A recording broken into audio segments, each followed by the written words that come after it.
Welcome to the Delight Your Marriage podcast, the show where you hear from amazing and inspiring wives sharing their struggles, triumphs, and advice for this journey called marriage.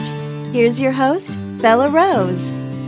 Hey there, and welcome back. This is Belah Rose, and you are listening to the Delight Your Marriage podcast, where we talk about sex and intimacy and marriage and messy and embarrassing and fun and exciting and laughing. We talk about all of that, and today is no exception. I have got Dr. Corey Allen, who's just so generous to share all of his insight, and he's just got so many great tips to give us. Specifically, he talks about how we do sex the way we do life, which might be shocking to hear, but it's really true. And I think Dr. Allen makes a great case for it. So let's go ahead and dive in.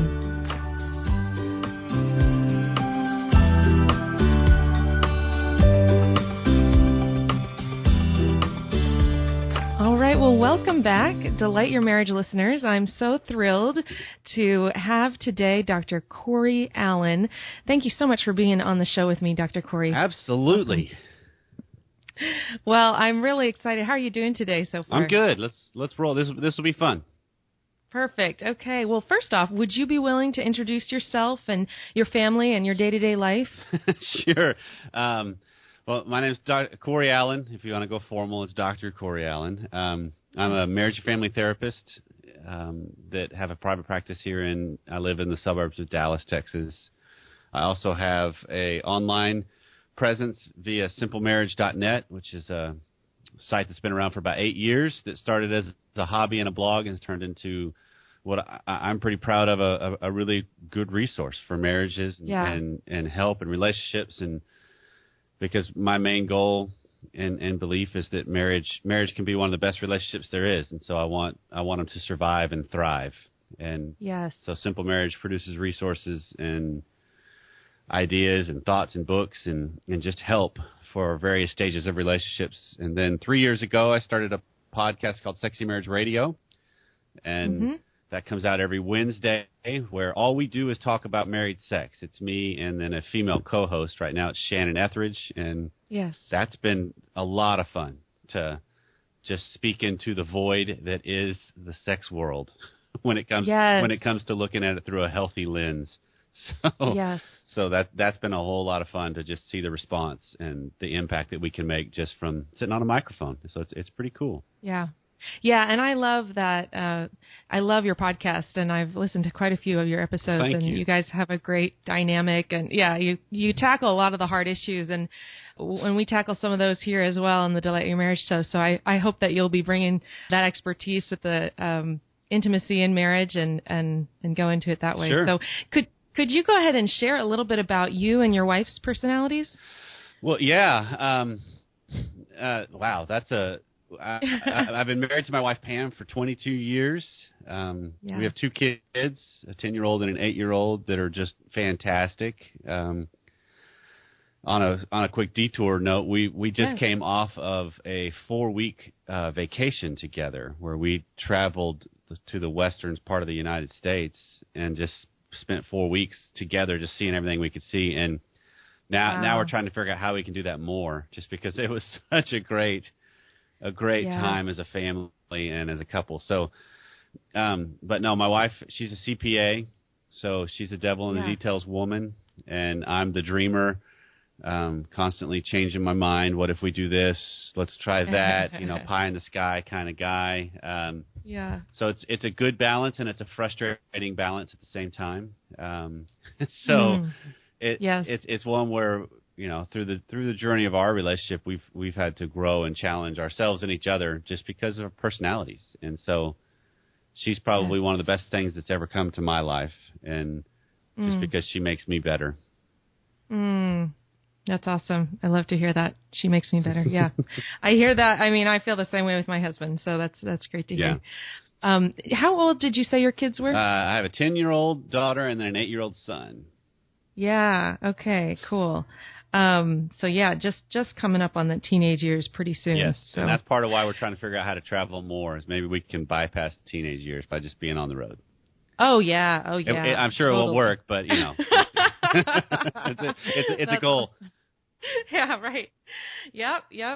Well, cool. Well, could you share, now this is all about empowering and inspiring wives to live in wholehearted intimacy in their marriage. And so I'd love to have your kind of a male perspective on the whole topic. And to start things off, is there a particular scripture or a quote that has meant a lot to you over the years? Well, I don't know. To me, the way I encapsulate all of just what the Bible talks about with marriage, because that's the one thing that's a big struggle, is the Bible doesn't tell you how you're supposed to do marriage specifically. Mm-hmm. It gives you guidelines and ideas, but it's still kind of global with a lot of gray areas that allows for a lot of interpretation, and that's what we fight about. If you think about it. Yeah. So the way I think about it is that I believe marriage is designed just to help us grow up. That's the whole point of it. It's that God cares more about our character and our wisdom and our maturity than he does about our pleasure. And so I think what better way to really be challenged to become a better person than get into a marriage, because that person is going to challenge you just because they live with you. Yeah.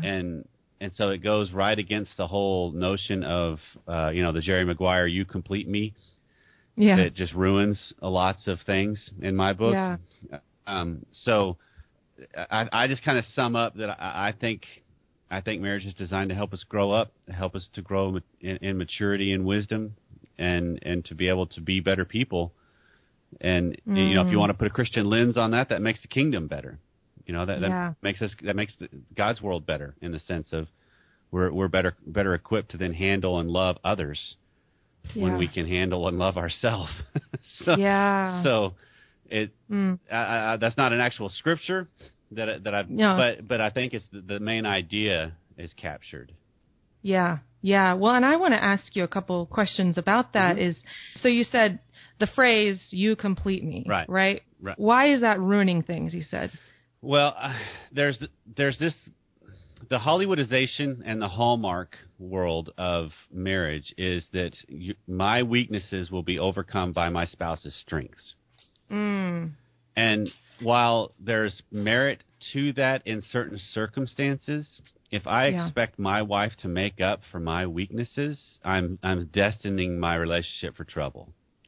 Because that's not her responsibility. I mean, the other way to think about it is, when you say your vows, we have those for better, for worse, in sickness and in health. That's one of those typical phrases that are in there. And a lot of times the unspoken assumption of that is there will be as little as worse as possible, because I'm working on that. I'll handle my worse because I'm dating, and I want to put on my best foot forward, and I want you to still like me, so I'll put my marketing department to work so that you'll see the best parts of me, and that's what you're doing at the same time. And so we don't really know who we are, and I don't really know who you are. And so as this goes on into marriage, what we do is we often flip that and say, well, but you said you would take me for better, for worse, so that means you have to accept my worst. And no, it doesn't. So it just sets up this whole dynamic of it's easier to blame my partner for my failures and shortcomings because they're not doing something or whatever, rather than recognizing that's my failings and shortcomings, so that's my responsibility. And that's what sets up the huge, it's easier to beat up my partner than it is myself dynamic. And tell me a little bit more about that dynamic. It's easier to beat up my partner than myself. Well, think about it. Human nature is we place blame on things when something doesn't go our way. And I think we fight that. If you have little kids, you see it from early on. That but he did it, or you did it, or whatever. I mean, you go all the way back to Adam and Eve. After they sin, God's like, hey, what happened? And we ate the apple or the fruit. It wasn't actually an apple, maybe, but And who told you to do that? Well, she did it. The woman you put me with. And then he looks at Eve, and she's the serpent tricked me. And so it's like. Yeah. We constantly place blame. Yeah. And when you get into a marriage, there's some times where, all right, circumstances kind of dictate, that I wasn't at fault, but I still contribute to it. And if I don't own that side of it, then what we create is a marriage that's according to the least common denominator. And so it's the less developed person controls the marriage. And that, because if you're with somebody that's really volatile and or emotionally reactive or fragile, then you have to compensate for them all the time, and so you never really do grow, and they hold you hostage. And so it's learning. Wait, I'm not responsible completely for you. You're responsible for you. That's the idea, that you were hopefully a fully functioning individual before we met. And if you can stay a fully functioning individual once we've met and stay together, then we both get the benefit of our growth, and we don't have to need each other as much. We can turn into the whole world of wanting each other differently. Oh, and that's a whole different paradigm. Yeah, wanting each other rather than needing each other. I like that a lot. Yeah. Well, and you mentioned, if one person, let's say there's a couple that's listening, or a wife or a husband that's listening, and they're thinking, well, I've been doing all the growing and I have been, overcompensating for my partner. What would you suggest that one person does? Be honest. I mean, that's typically the best thing, is just acknowledging the fact that, there's some things that I cannot do for you. So here you go. This is the best example of how this played out in my marriage. Because when I was in grad school is when I was introduced to this whole theory. And basically, I'm going to go psychobabble for a second, Bella, so hang with me. You go right ahead. Basically, it's a family systems theory by Murray Bowen. Okay. That Dr. David Schnarch came along later and adapted it to couples. And so the whole psychobabble term is called differentiation. I change it to just growing up. That's just it makes more sense to me, and it's more simple. And I try to keep things as simple as possible, just because it's easier that way. But it's the idea of that I can be in charge of my choices. I'm not a victim to them. So it's learning that I'm responsible for me. Period. That's the whole that's the whole theory. That if I'm responsible for it, then it's on me. I can't blame anybody else. So as I'm introduced to this, it just clicks. It just makes sense to me. And I'm learning everything I can about it, reading all the stuff I can about it, and I'm teaching it to my wife as I'm like, hey, what do you think of this? And I'm just, because I'm starting to live it, so it's putting some pressure on her. Which God love the woman, she had to go through a little roller coaster when she's like, what in the world are you doing? So, but we had a time that when our firstborn was born, we kind of created this agreement that because we were both working full time. I have a little more flexible schedule just because I'm, self-employed. So I can set my calendar the way I want, which allows me to be around with the kids a whole lot more. And my wife has at the time had a really steady, high stressful job. And so we had this agreement that whenever the day was coming to an end, as far as school or daycare or whatever we had the kids at, from the time we got home until the kids went to bed, we wouldn't have the TV on. So that way we could spend time as a family, be outside, eat together as a family. We just had some priorities of this is the way we want to live our life as a family. But I had negotiated basically that on the weekend, if there's a sporting event on, then I want to watch it. I want to turn it on. And she's like, that's fine, because she's a sports fan too. So I got lucky. Sure did. But what we found is, with DirecTV on the weekend, there's sports on all the time.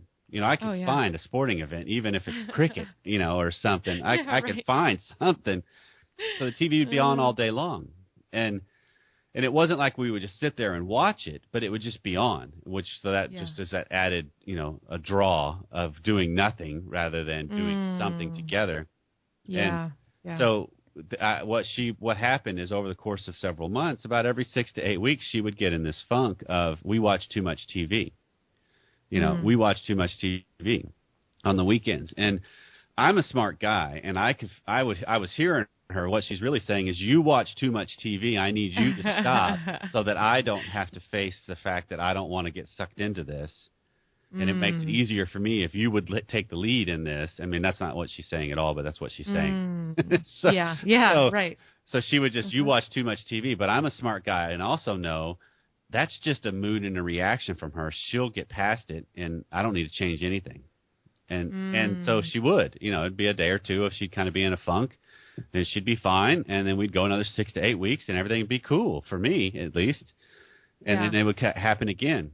And so this went on for about a year of just kind of riding that storm, and both of us trying to manipulate the other while acting like we're not manipulating the other. And until finally one day, it was a Sunday afternoon during the Masters, she came in, and I'm sitting there watching the end of the round, and she came in and she says, I'm tired of how much time I'm spending watching TV on the weekends. I'm going to go start doing things differently. I'm going to go out with some friends on the weekends. I'm going to go do some things in the community on the weekends. Sometimes I'll take the kids with me. Sometimes I won't, and they're going to be your responsibility. But I'm just letting you know I'm tired of how much time I'm spending watching TV on the weekends. And when she phrased it like that, I knew immediately the game changed. Yeah. Because she was now saying something she has complete control of. If she's trying to get me to do something different, she does not have control of that. She could manipulate and manufacture it in a lot of different ways. She could walk through naked and say, hey, you want to not watch TV? And I'm like, yeah. But it's still, that's still her, something she can't control. She can influence, but she can't control it. But when she phrased it that way, she just changed the game to where I'm like, oh, man, now I have to decide, do I really want to spend time with her? Because I don't see her during the week sometimes anyway, other than the evenings.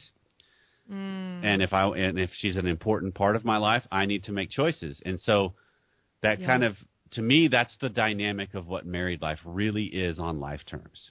That and it's scary as can be, though, because, she makes that call. It could have very easily been, okay, guess I'll see you when we go on vacation together, Right. Because maybe I don't want to give up stuff. And that's stuff that we still kind of battle, because there's times where she's like, I want to go do this. I'm like, okay, then I'll see you when you get back. I'm going to stay here and do this. And but it's both of us taking more responsibility for ourselves is the goal. Yeah. Interesting. I like that, because just like you said about needing versus wanting, before she could have said, I need you to change. I need you to be different. Right. And that's often what we're saying, isn't it? That's often the undercurrent of what we complain about is, I need you to change that behavior because it influences and impacts me, and I don't like the way it impacts me. Right. So right. the different, a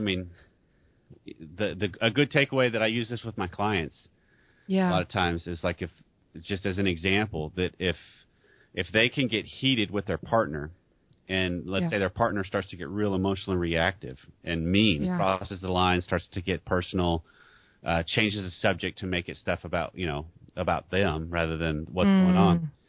One way to handle that, especially if you're handling this on the phone, is if you want to continue to talk to me this way, we will not be talking. And if they do, then you just hang up. And that's a simple way to kind of take charge of what you can handle. But it's just recognizing, what's my responsibility in this? Because I contribute to it. And if I'll own my contribution, I can change what happens. But I also risk losing everything when I do that. And that's the important thing to realize. And how do you mean? So they risk losing everything? Well, if my wife is adamant, well, let me use a different example. If I'm adamant based on the fact that we traveled for a month and it was fantastic, she loved it, I'm pushing to try to do it full time.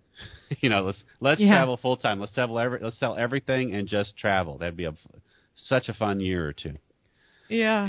I don't know. Well, if I'm adamant that I want to do that, and me being myself means I load up everything and leave, well, she may not be around when I get back. Gotcha. So that's a oversimplification of what's going on, but it's a reality of what's going on. If I stand up, or if you stand up to your husband for something that he wants or enjoys or whatever, and you're like, you know what, I don't. I don't want to do this. I don't like Chinese food anymore. I only want Mexican food. And he's, well, hold on. I grew up on it. You know, you risk the relationship, and that's just the reality. Right. But we can't act like it's not there. That's just the reality of it. Right. Yep. That's good. I want to ask you, being that you do Sexy Marriage, and I'm interested in how does sex help us to grow up? Because that's a huge part of marriage. I'm interested if you've got ideas of that. Okay. Well, to me, I think you boil it down to the idea that the way we do life is how we do sex, and how we do sex is how we'll do life. Those two are always interchangeable. So for your listeners, if they will take some time today, tomorrow, whenever, and kind of look through the lens of their sex life as a language, it will show them and mirror how they also do life.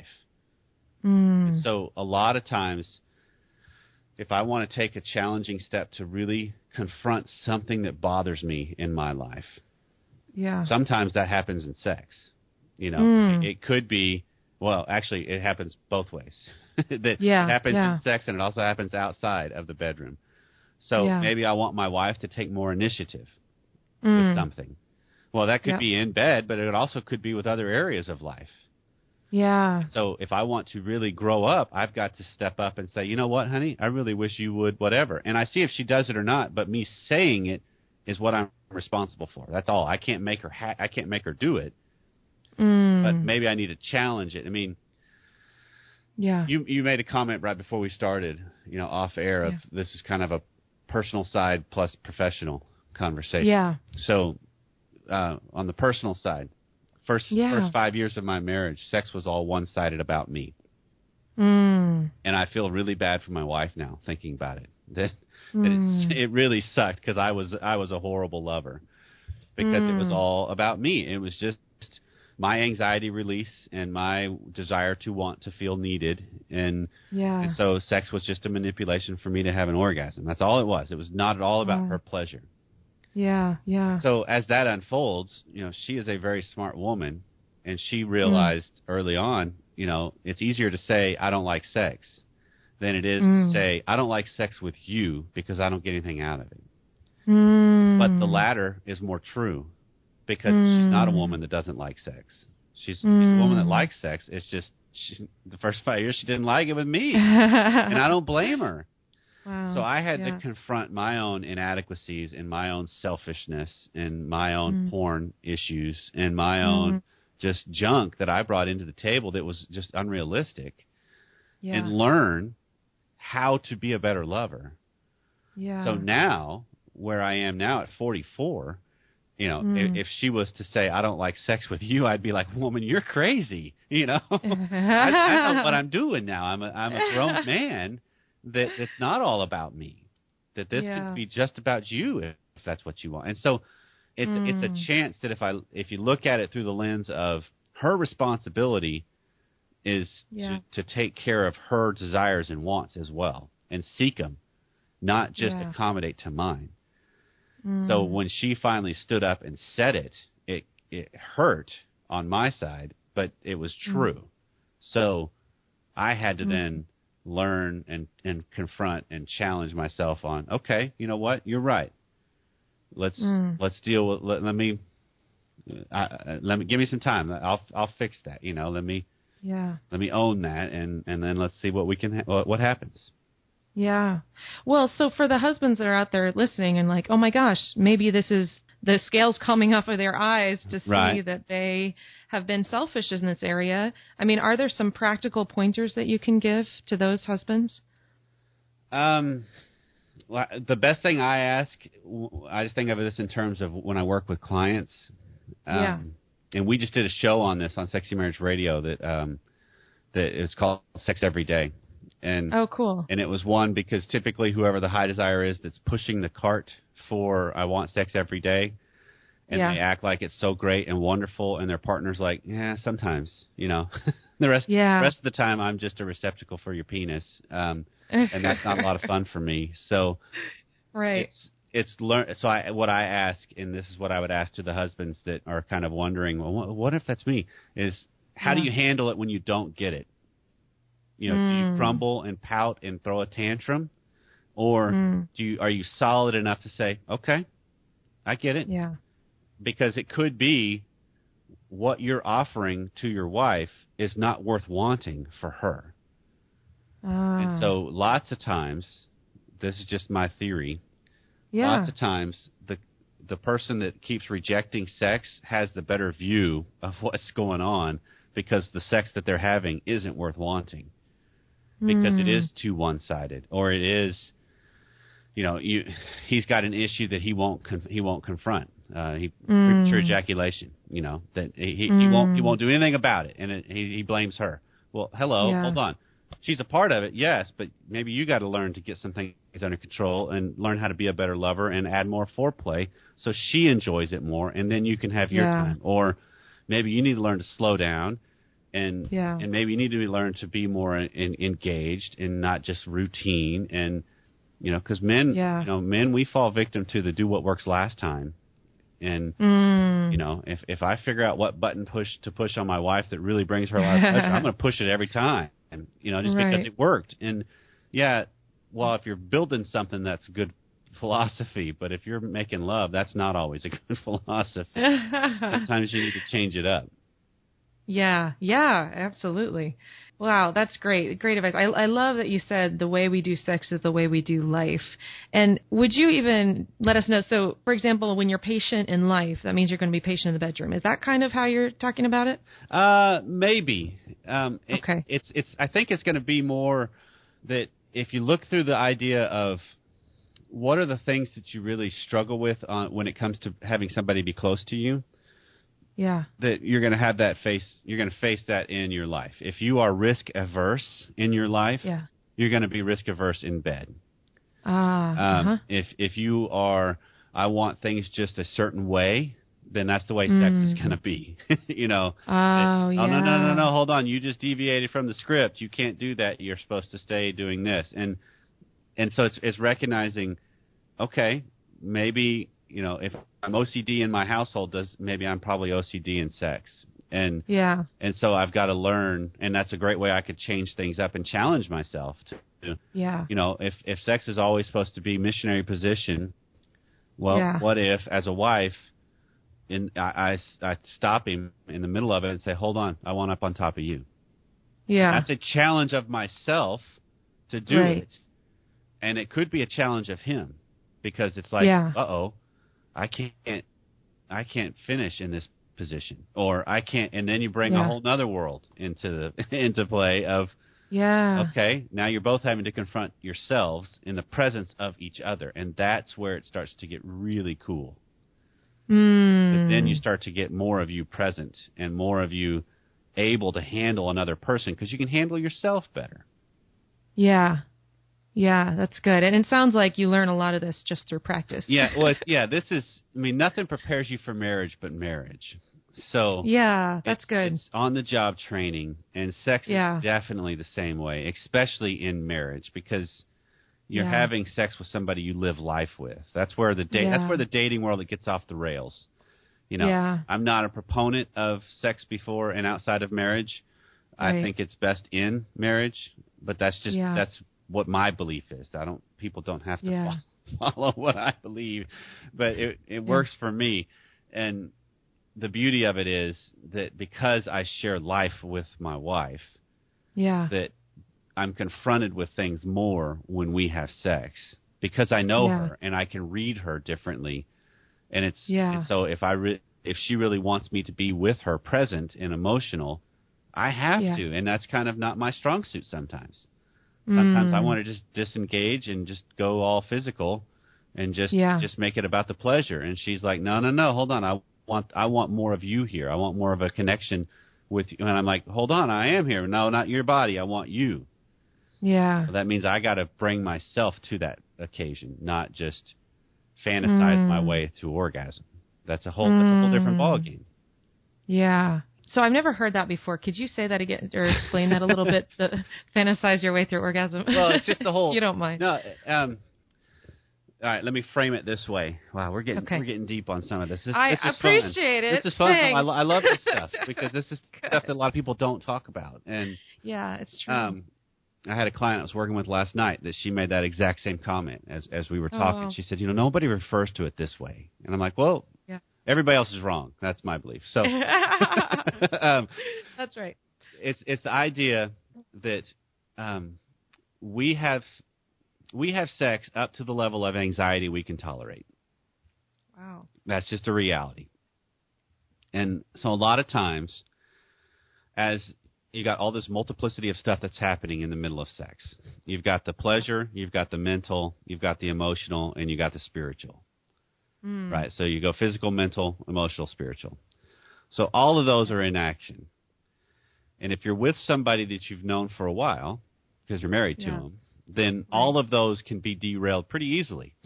Because I know my wife's facial expressions, and I know when she's frustrated. I know when she's disconnected. I know when she's just going through the act. I know when all of those stuff.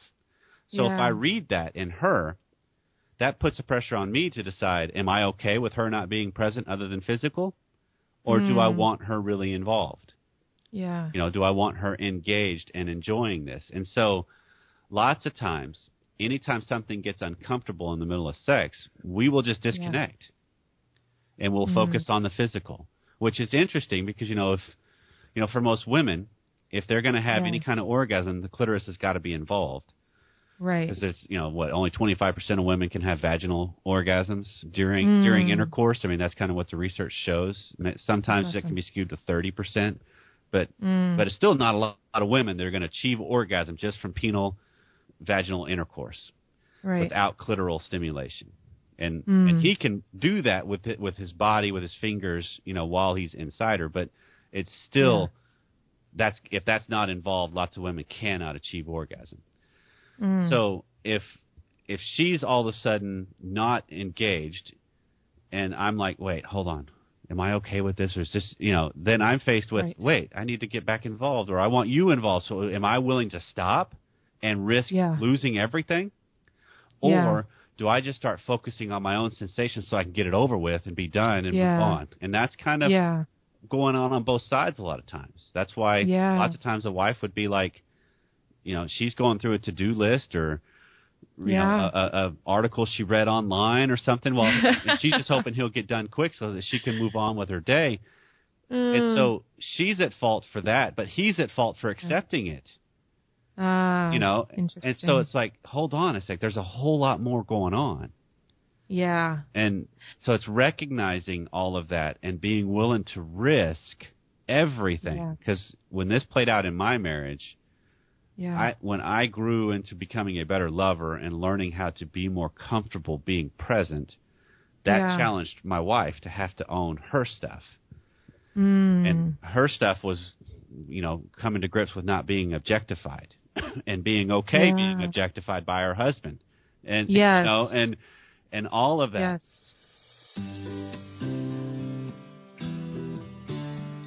Okay, I know that we had to stop that short, but Dr. Allen gives so much more information on the second half that's coming out on Thursday, so definitely listen into that. And before I let you go today, I want to give you a free gift. Basically, I don't know if your story is anything like mine, but after I was introduced to different flavors of sex, I generally didn't know what to do and how to implement them in my marriage. And so it took quite a lot of research, but I have been able to uncover the 4 stages of his best oral orgasm, and that's the guide I want to give you for free. It took quite a lot of research, but I wanted to give that to you for free once you sign up at delightyourmarriage.com/4 stages. Now that's the number 4 STAGES. You can sign up for that as soon as you can, and you'll receive it right away. So whether you're in the future or not, that's the place to get to it. delightyourmarriage.com/4 stages. And that's a free PDF. Check that out, and I will talk to you on Thursday. God bless you. Praying for you. Love you. We'll talk soon. Thanks for joining. If you've been inspired by this show, would you help spread the word? If you take a moment to review and subscribe, others can find us more easily. Find out how at delightyourmarriage.com/iTunes. Until next time, live with love, wisdom, and passion.